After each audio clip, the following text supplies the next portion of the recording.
श्री शिवाय नमस्तुभ्यम। ओम श्री विष्णवे नमः। पापमोचिनी एकादशी चैत्र माह की 5 अप्रैल के दिन हो रही है और अगर जो भक्तजन व्रत करते हैं वह 5 अप्रैल को व्रत करेंगे और 6 अप्रैल के दिन व्रत का पारण करेंगे।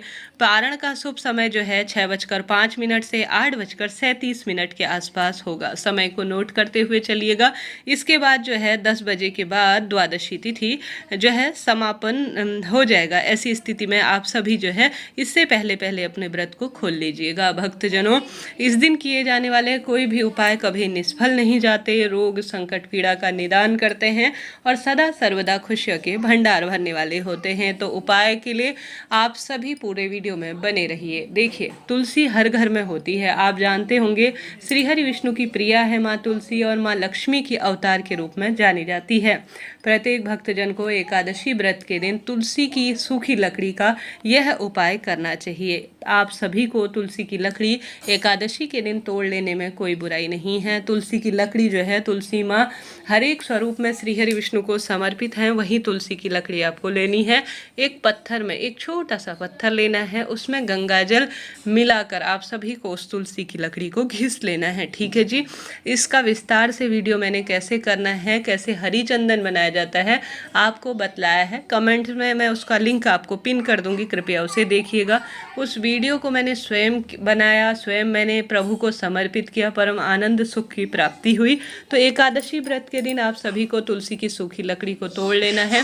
घर में रखा हुआ कोई सा भी आपके पत्थर होगा, उस पत्थर में आपको उस तुलसी की लकड़ी को ओम नमो भगवते वासुदेवाय कहते हुए, ओम श्री हरि विष्णु का ध्यान करते हुए, माँ तुलसी का स्मरण करते हुए पूर्ण स्वरूप में आपको घिस लेना है। घिसने के पश्चात आप सभी को भगवान जी का ध्यान स्मरण करना है। भूल चूक के लिए क्षमा प्रार्थी होते हुए घर पर भले ही लड्डू गोपाल का विग्रह स्वरूप है, श्रीहरि विष्णु का विग्रह स्वरूप है, मूर्ति प्रतिमा है या श्रीहरि विष्णु का कोई भी मंदिर है, वहां जाकर आप तुलसी की लकड़ी को घिसकर, जिसे हरी चंदन कहा जाता है, अगर इस चंदन को आप बनाकर श्रीहरि विष्णु के मस्तक पर विराजमान कर देते हैं, अपने हाथ से उन्हें धारण करवा देते हैं, तो एक महापुण्यकारी काम कर रहे हैं।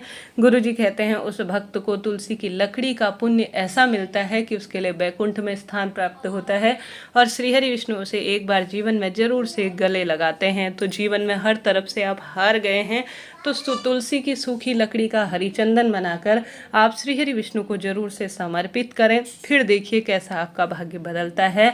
आप सभी को आवश्यक रूप से कोशिश करनी चाहिए कि तुलसी की जो है दूसरे उपाय के स्वरूप में तुलसी की मिट्टी जो है एकादशी व्रत के दिन थोड़ा सा पानी डालकर तुलसी की मिट्टी को मस्तक पर धारण करना चाहिए। कहा जाता है इससे रोग संकट कष्ट पीड़ा का निदान होता है और खुशियां निरंतर परिवार में बनी रहती हैं। तो इस उपाय को भी आप कर सकते हैं इस पावन पवित्र एकादशी के दिन। साथ के साथ आप सभी ने गुरुजी के उत्तम स्वास्थ्य के लिए अभी तक प्रभु का स्मरण नहीं कर रखा है, कमेंट्स में श्री शिवाय नमस्तुभ्यम या हर हर महादेव नहीं लिखा है तो जरूर से लिख दीजिएगा। निश्चित ही आपको और हमारे गुरुदेव को इससे लाभ होगा। चैनल पर नए हैं तो लाइक करें, शेयर करें, सब्सक्राइब करें और आप सभी से अनुरोध है जितना संभव हो जब भी भगवान जी के आगे जाते हैं, मेरे महादेव के आगे जाते हैं, तो गुरु जी के लिए प्रार्थना जरूर से कीजिएगा। तो 2 उपाय हमने जान लिए, बढ़ते हैं तीसरे उपाय की तरफ। घर पर अगर आपके श्रीहरि विष्णु का विग्रह स्वरूप है, लड्डू गोपाल स्वरूप है, तो हल्दी और कुमकुम हर घर में होता है। ठीक है जी। गुरु जी ने यह सभी उपाय पिछली कथाओं में बता रखे हैं। आप में से कई भक्तजनों ने सुने भी होंगे। एक छोटी सी कटोरी में हल्दी और कुमकुम को आपको अलग अलग रख लेना है। गुरुजी कहते हैं हल्दी और कुमकुम सौभाग्य से जुड़ा है, संकट कष्ट पीड़ा को काटने वाला एक महायंत्र है जिसे अपने आप में हर कार्य की सिद्धि के लिए जाना जाता है। तो वही हल्दी और कुमकुम आप सभी को लेना है इस पावन पवित्र एकादशी के दिन। घर पर विराजमान श्रीहरि विष्णु की जो है प्रतिमा फोटो हो या श्रीहरि विष्णु का मंदिर हो, वहां जाकर आप सभी को हल्दी तो श्रीहरि विष्णु के दाएं पैर में चढ़ानी है, कुमकुम श्री हरि विष्णु के बाएं पैर में आपको समर्पित करना है। ठीक है जी। हल्दी आपको दाहिने पैर में समर्पित करनी है, कुमकुम आपको उल्टे पैर में अर्थात बाएं पैर में जरूर से समर्पित कर देनी है। ठीक है जी। ध्यान से सुनिए मैंने क्या कहा। हल्दी आपको दाहिने पैर में और कुमकुम जो है उल्टे पैर में समर्पित कर देना है। सदा सर्वदा खुशियों के भंडार भरेंगे। परिवार में कोई दुख आने वाला है, संकट आने वाला है तो वह टल जाएगा और निश्चित ही दुर्भाग्य दूर होगा। तो इन 4-5 सरल से उपायों में, हालांकि मैंने कम्युनिटी में इससे पहले श्री शिवाय चैनल पर वीडियो डाला हुआ है, उसको देखकर भी आप निश्चित ही लाभ उठा सकते हैं। तो करके देखिएगा। सभी उपाय गुरुजी के मुख से आपने कई बार सुने भी होंगे, परंतु इनके लाभ अनगिनत है। कष्ट पीड़ा संकट निदान में यह सबसे महा उपाय के स्वरूप में कहे जाते हैं। तो आप सभी को इन उपायों को कर कर अपने भाग्य की रेखाओं को प्रबल करना है। साथ के साथ आप सभी और हम सभी कैसे भूल सकते हैं एकादशी व्रत के दिन दीपक का उपाय करना। आप सभी को गुरुजी कहते हैं एकादशी व्रत और अष्टमी तिथि, मासिक शिवरात्रि, प्रदोष व्रत, इन सभी दिनों में आवश्यक रूप से 5 दीपकों का कम से कम दान करना है। ठीक है जी। वैसे भी शुक्रवार का दिन है, आपको घर के दरवाजे पर जल का छीटन करना है। आवश्यक रूप से प्रभु का स्मरण करते हुए लंबी बत्ती का घी का दीपक सुबह और शाम, सुबह नहीं हो पाता है तो सुबह तो घर के दरवाजे पर जल का छीटन करें, कम से कम शाम के समय तो आप सभी को आवश्यक रूप से लंबी बत्ती का घी का दीपक शुक्रवार के दिन नियम बना लेना चाहिए कि आपको जरूर से बनाना है।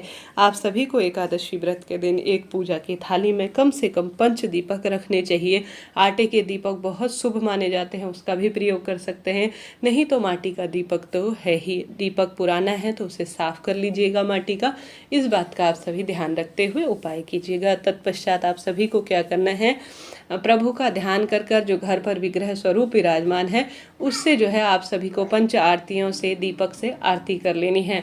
उसके पश्चात जो सबसे पहला आपको दीपक वह घर की रसोई में अपने पितरों के निमित्त जो है आप सभी को एकादशी व्रत के दिन लगाना चाहिए। दूसरा, आप सभी को आवश्यक रूप से एकादशी व्रत के दिन जो है तुलसी माँ के समक्ष लगाने का प्रयत्न करना चाहिए। और साथ के साथ पीपल वृक्ष, वृक्षों में मैं पीपल हूँ ऐसा स्वयं मेरे श्री कृष्ण भगवान कहते हैं, वहाँ लगाना चाहिए। और श्री हरि विष्णु और महादेव के मंदिर में तो हम सभी को दीपदान करना ही होता है। अगर ऐसी स्थिति है कि आप मंदिर नहीं जा सकते, पीपल का पेड़ दूर है, तो सिर्फ घर के दरवाजे पर, माँ तुलसी में, घर के मंदिर में और आवश्यक रूप से जो है रसोई में दीपक लगाकर और घर के दरवाजे पर उन स्थानों का भाव करते हुए आप दीपक लगा देते हैं तो आप जो है सबसे पावन पुण्य काम कर रहे हैं अपने पितरों की कृपा प्राप्त करवाने के लिए, संकट पीड़ा का नाश करने के लिए और सदा सर्वदा खुशियों के भंडार भरने के लिए। करके देखिएगा, लाभ आपको भगवान जी किसी न किसी स्वरूप में देंगे। जीवन में खुशियां आएंगी और सदा सर्वदा के लिए काम बनना आरंभ हो जाएंगे। करके देखिएगा। इतने सरल सरल से उपाय जिन्हें आप बड़ी सरलतम विधि से कर सकते हैं, मैं ढूंढ कर बतलाने समझाने का प्रयत्न करती हूँ। वीडियो उचित रहते हैं तो आप सभी से अनुरोध है, इनको उपायों को करने में कोई पैसा समय तो लगता है नहीं, परंतु इनके लाभ जितना शब्दों में कहे जाए उतना कम है।